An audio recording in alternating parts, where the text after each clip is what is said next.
ये कॉन्स्टिट्यूशन के खिलाफ है। हम सिर्फ संभल जाना चाहते हैं, देखना चाहते हैं वहाँ क्या हुआ, लोगों से मिलना चाहते हैं। मैं लुकमान आपका स्वागत करता हूं आपके अपने चैनल दबी आवाज़ टीवी न्यूज़ में। आप सबको पता है कि इस वक्त यूपी के संभल में स्थित शाही जामा मस्जिद को लेकर पूरे देश में विवाद छिड़ा हुआ है और इस पर सबसे ज़्यादा चर्चा यूपी पुलिस की हो रही है। यानी पूरे सोशल मीडिया में अगर देखा जाए तो यूपी पुलिस की जमकर धुलाई चल रही है, यूपी पुलिस की जमकर फजीहत हो रही है। लेकिन ये पहली बार नहीं है कि यूपी पुलिस की फजीहत हो रही है, बल्कि इससे पहले कई बार यूपी पुलिस की फजीहत हो चुकी है, लेकिन तब भी ये जो है सुधरने वाली नहीं है। वो कहते हैं ना कि शर्म तुमको मगर आती नहीं। तो इसी तरह का रोल आज भी, इसी तरह क्या कारनामा आज भी देखने को मिला जब इंडिया गठबंधन के बहुत बड़े नेता, सबसे बड़े नेता राहुल गांधी जब वहां पहुंचे तो उनको संभल में जो पीड़ित परिवार है उनसे मिलने से उनको रोक दिया गया। गाजीपुर बॉर्डर में ही उनको रोक दिया गया।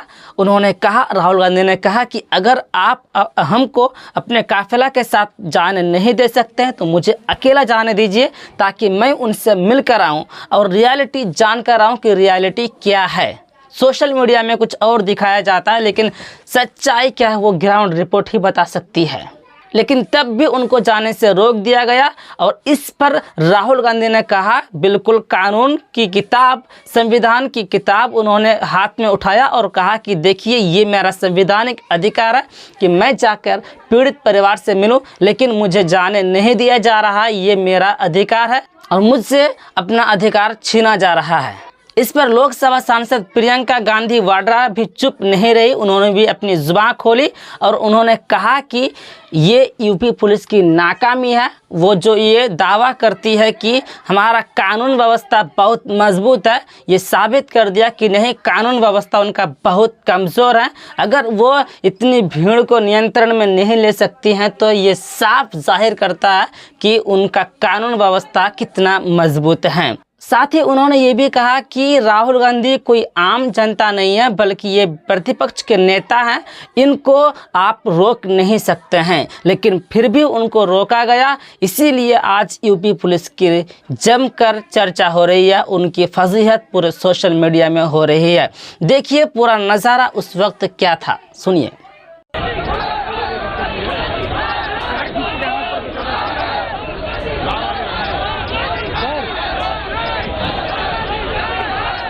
बहुत दूर है।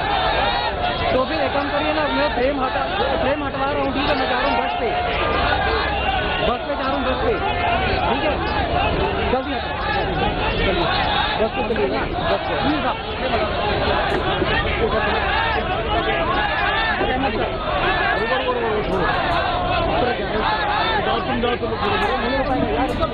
करना पड़ेगा कैमरा वही जाना है। नितिन जी आइएगा, भाई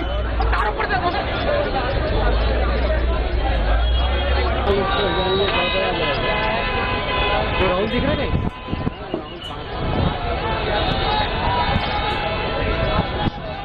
हो गया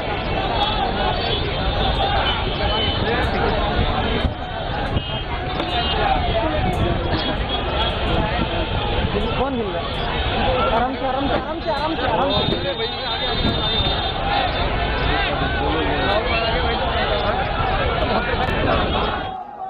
मैंने कहा है कि मैं अकेला जाने को तैयार हूँ, पुलिस के साथ जाने को तैयार हूँ, मगर उन्होंने वो भी बात एक्सेप्ट नहीं की और अब कह रहे हैं कि कुछ दिनों में अगर हम वापस आएंगे तो फिर वो हमें जाने देंगे।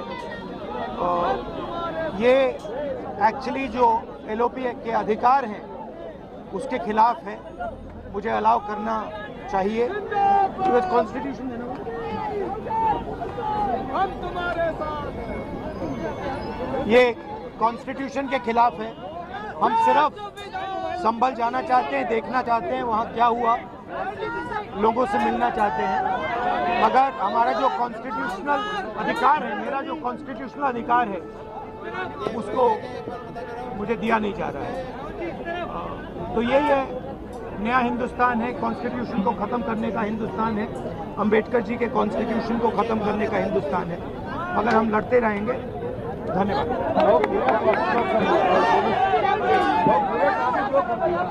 और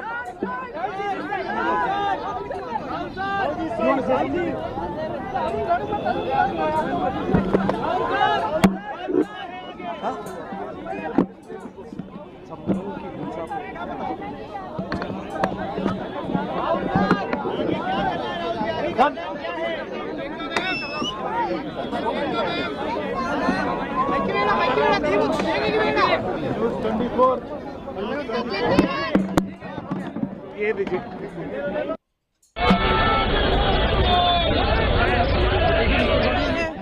वो गलत है।